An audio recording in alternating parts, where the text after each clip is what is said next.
You know who it is, the horror flick, Digger Ditch, Super 6, Big Mitch.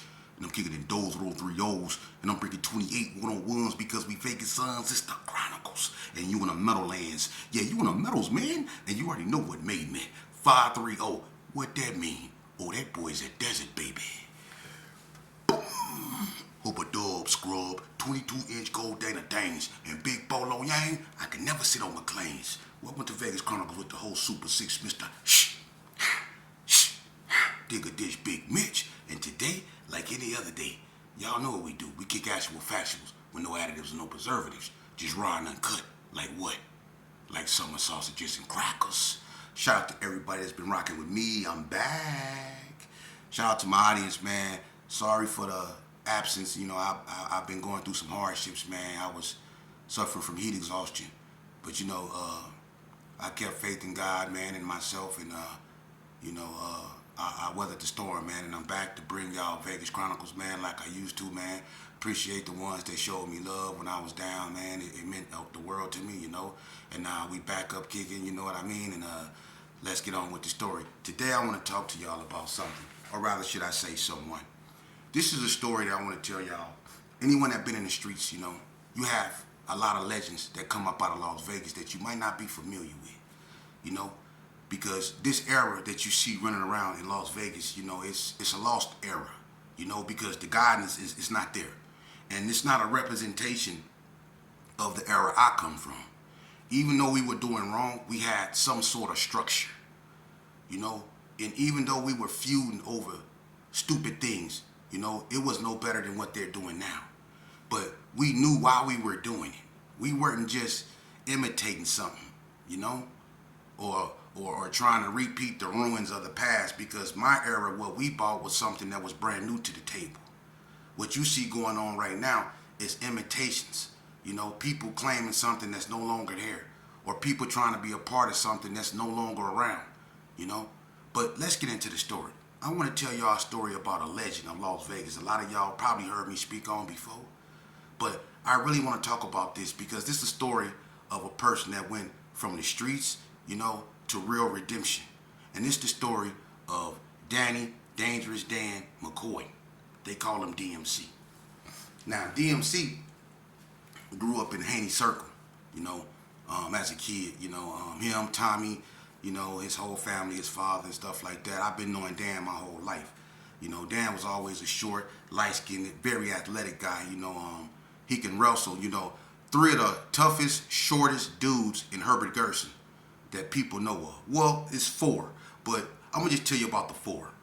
The 4 littlest dudes that was, you know, really out there and was reputables from the Gerson. It was Bad Mike, Lil Taurus, Danny McCoy, and Booger Bell. And then you have people that came later on after that, like Hard Tackle and so on and so forth. But those 4 right there, them little short dudes right there, they wasn't no joke. Bad Mike, Taurus, DMC, and Booger Bell. But Taurus and DMC had 2 things in common. They knew how to wrestle, you know. I'm talking about really wrestle, you know. And Dan, you know, DMC, Danny, he took his wrestling, you know, skills to college, you know. And one thing about Dan, you know, growing up, he was always active in, like, you know, community things, like taking us to Doolittle, you know, opening up the boys club. When they have dances in the boys club, Dan would be at the door with the flashlight. When they mark your hand and all that old stuff, you know, Dan was really engaged in the community over there. Everybody loved Dan. And I remember I was on Comstock one day, right?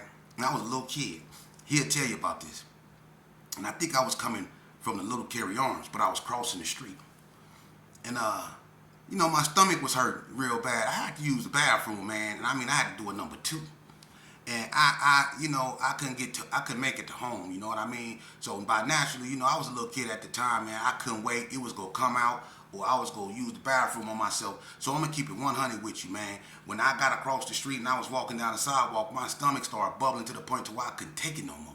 So instead of me trying to run somewhere or to someone's house to use the bathroom, I pulled my pants right down on the spot and just was like this, taking a cold gangster. I'm keeping it 100 with you. And then when I was taking the gangster, right, I heard someone go, he on the sidewalk, right? It's Dan watching me. I don't care about none of that. I'm finna, because I'm taking a passionate gangster. and he won't disturb that, you know what I mean? So he always threw that up in my face. Even to this day, he used to always throw that up in my face.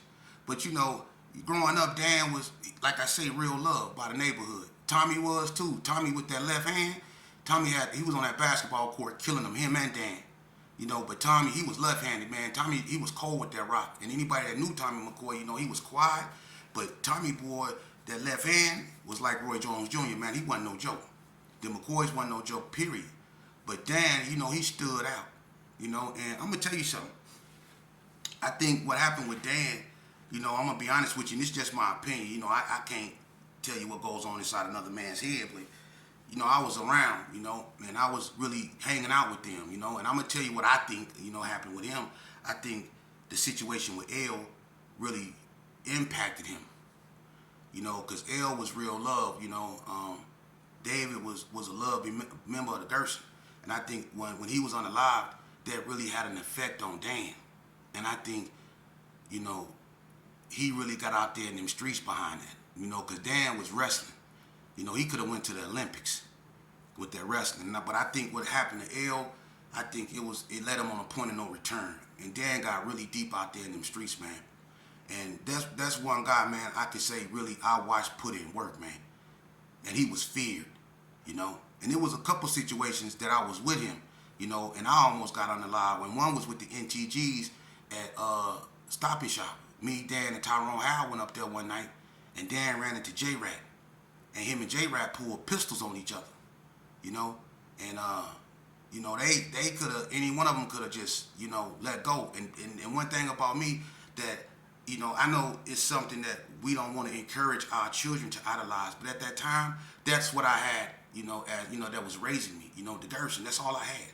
So I idolized that. When I seen how he stood, with his chest up, with a pistol on J-Rat, and J-Rat had a pistol on him, and they was hollering out their neighborhoods, but neither one of them would back down.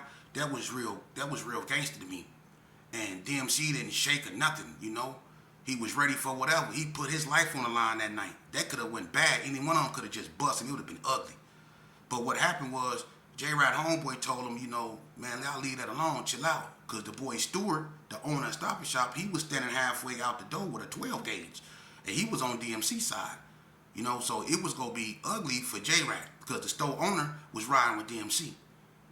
So I guess J-Rat figured he was outgunned and he got in the car, and they drove off, but they drove into Burgundy Square on Inglestead, right?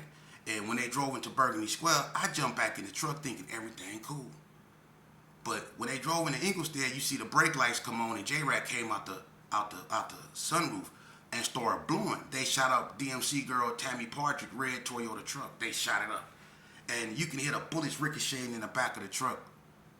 They shot the back window out, the front window out, and then the bullet went through Stop and Shop window. It was ugly. But I was only 13 years old. I could have been splattered. This 1988.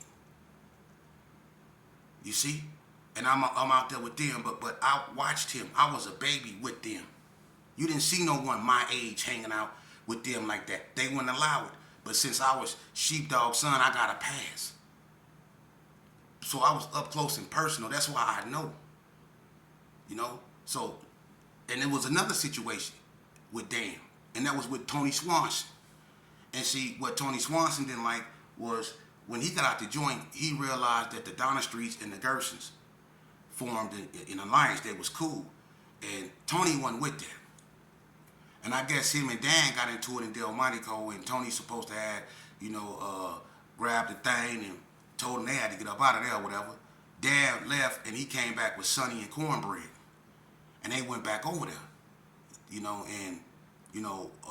whatever happened, I think Rodney Swanson and them had to intervene on that, and, speak to Tony them, because I spoke to Tony afterwards, years, afterwards, and he told me, he didn't like the alliance, but he had to respect it, because he under that old, that old thinking, BTDs and Gersons never got along like that. So when he seen that, he didn't like it, but he kind of respected. But DMC called Tony Swanson slipping at Uptown after that. You see? And could have had him in the back. He was sitting there eating some hot wings in the car, and DMC walked right up on him. Dan wasn't nothing to play with, and people knew that name, Danny McCoy. that name was ferocious out there, you know. And I'm not just trying to, you know, put him out there like that, but Dan was my big brother. You know, we was really family oriented over there, you know. Dan was a good dude, man. And even though we was doing wrong, you know, he protected his own, you know. You mess with us, we mess with you. That was our philosophy, you know. But I'm going to say something, man, you know, during that time, you know, we were really going through it because the three things that happened back to back, if you was really in the streets in the beginning, you would know that the three major events that happened back to back was L, and then after L, it was Tim from Vegas Heights, the Tim and Mark McCoy situation. And then after Tim and Mark McCoy, Boo Boo Swanson. Then was the three incidents that started all out war in Vegas, man. The Boo Boo Swanson incident is what really changed the game. Because the blowback from Donna after that was so ferocious, everybody had to adjust themselves to that type of aggression. That's why you had so many Crip gangs forming in Northtown. You notice did nothing but Crip gangs form in Northtown? You notice that? Did nothing but Crip gangs after Donna came formed in Northtown. Did not no blood gangs sprout out, just Crip gangs. You see? Everybody was adjusting to the blowback from Donna because they was raising hell behind what happened to Boo Boo. But in the midst of that, you still heard that name. You heard that name, Danny McCoy, man, or Dangerous Dan. He wasn't no joke, man. You know?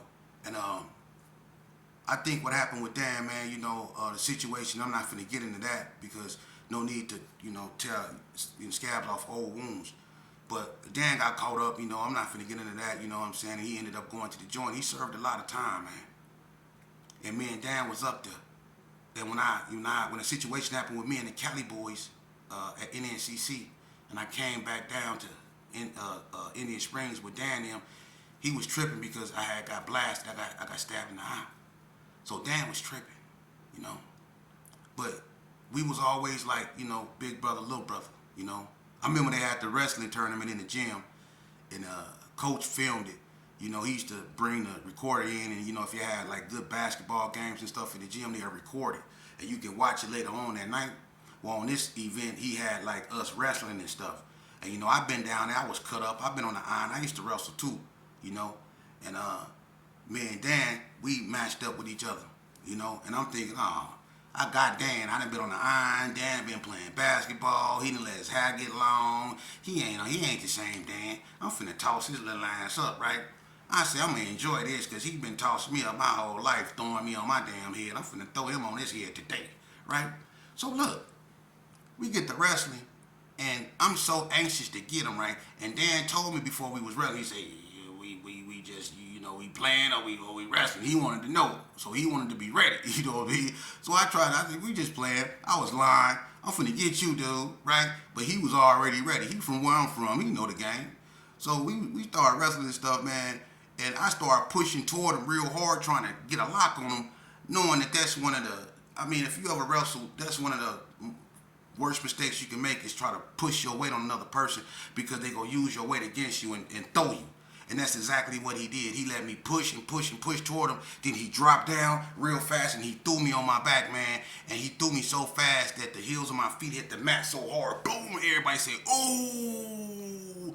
Man, he slammed me so hard. Don't you know that was like the coldest slam, and they kept looking at it all weekend? Me getting slammed. Boom! All weekend. He done slammed me hard. My patch was over here. I used to wear eye patch. It was over here. It was flat against my head. He slammed me hard, man. He slammed me hard. But that's been my big brother, you know. And he went through a lot, man. You know, for a person to grow up and lose so many childhood friends like he did, man. Dan from a generation that was hard, man. He was from a hard generation. Dan, Donna Ray Page, you know, Big Nag, Master G. All them dudes was hard, man. And Dan stood tall through all that, man. I remember he pulled one of the biggest upsets in Herbert Gershon when him and Nag got into it. You know, didn't nobody see that coming. And they got down head up, you know. And let's just say DMC walked away from that with his hand raised, you know. And Nag caught DMC at Uptown and hit him with a pole. And took off running and couldn't nobody catch it.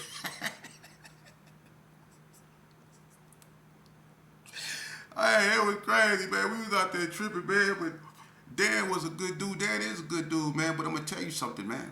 through all that. And I want you children, I want you youngsters to understand something. Because you can take him as an example of a person that been through hell, literally. That man been through hell. He been through so much, and like he done lost so many childhood friends. I have too. I know his pain. But instead of letting that consume him, he decided to make a decision. He got out the game the right way, man. And to get out the game the right way is assuming and accepting responsibility, man. He got him a job, man. And he's still on that job, man. He got him a house. He got him a beautiful family, man. And that man ain't looked back. And when I run into him, you know, I still know that that's dangerous Dan. You know? But that's the dangerous Dan that I grew up with. The one that was with the community, engaged in the community. Not the one that was in the streets. You know? And he never changed, man. But that man rose above all that. A lot of people can't. A lot of people, they get in this game, man, and they get too caught up in it. And they succumb to their vices, whether it's drugs, whether it's alcohol, whether it's the womanization of women, whether it's whatever. They get caught up in that, man. You see a lot of dudes that used to be shining back in the days, man. They burnt out, turned out. You know, they toe up. And that's what y'all need to understand. But when you see people like DMC, it gives you hope that should you ever, you know, mature above that ignorant way of thinking one day, that you can attain the same thing he did. It's true redemption at the end of the road, should you choose it. It is. And there's a lot of positive examples out there for you youngsters to go by. Let's stop giving negativity so much publicity, man. For real. I'm going to start bringing y'all real reality, man. And y'all, because y'all have to start adjusting to a new norm. Things are changing fast. You see how fast time is going? Things are changing.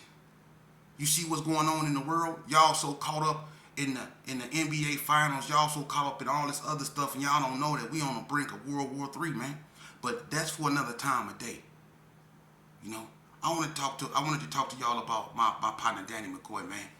You know, I wanted to tell him, man, that I'm so proud of him, man. You know what I mean? The way he rose above all this, man. You know, and if people just really pay attention. Because youngsters don't really listen to what you say no more. They watch what you do. And if enough youngsters see people like him that they know come from where they come from, but can rise above it, it'll give them encouragement to do the same. Because what's lacking in our community, you know, and what's lacking in our young black and brown men is self-esteem. We have to put that back up in them, man. Because when a person lacks self-esteem, that makes them really easily susceptible to the allurement of gang culture and that rebelliousness, you know? It seems appealing to them because that's what they use to replace the self-esteem with. Rage and anger, animosity, hostility. That's what we did. We didn't have no animosity. We didn't have no self-esteem over there. We didn't, man. Because if we did, we wouldn't be going at each other like that. If we had self-esteem. We didn't. And we replaced our self-esteem with Eazy-E. When we should have been replacing it with God. See, we got out the churches and we got in the streets because we all grew up under our grandmamas and our mamas. My era did. We the era that still sat at the table when we ate. Microwaves was new. So we wasn't using them like that. Grandma still did it in the oven. Food still tasted like food. You see? We still had manners. You know? It's not like that no more.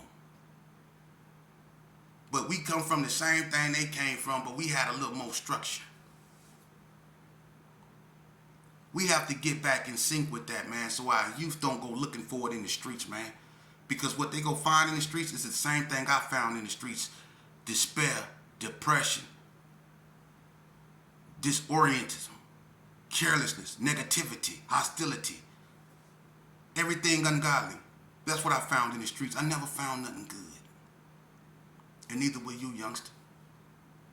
I bring y'all these videos, man. Y'all can pander and y'all can candor to all that other stuff on the internet. Shit you choose to. I'm going to give it to you real over here. I'm going to give you a nice, somber look at reality when you come to Vegas Chronicles. Because I don't want to glorify nothing. I don't. To do that would be, you know, me being mute to the effect that it has on the mother. It's so many women that done shed tears, that done lost all their children to the streets, but yet we don't recognize that. you know. And it's people like me that's still around that's not handling their business. If you want to put in real work, man, go out there, man, and let them youngsters know where they headed shit they choose to stay on the path they on, man. Do that. You obligated. We created this mess, man. And a lot of us don't even want to look at the mess we created. Why? It's called facing reality, man. We owe it not just to ourselves, but we owe it to the mothers, the grandmothers, the sisters, the brothers, the nieces, the nephews that lost loved ones due to this stupidity, man, that we engaged in, that we made seem was cool, that these youngsters picked up from us.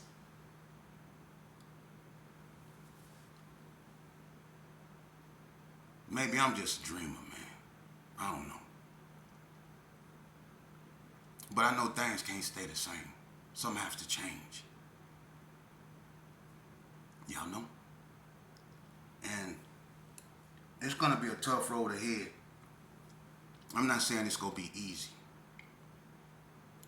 But hell, I figured if I could be so patient and destroy my community the way I did, if I can get up every morning with the intent to do someone bodily harm or wake up with the intent of destroying something in my community, I can wake up with the intent of fixing it.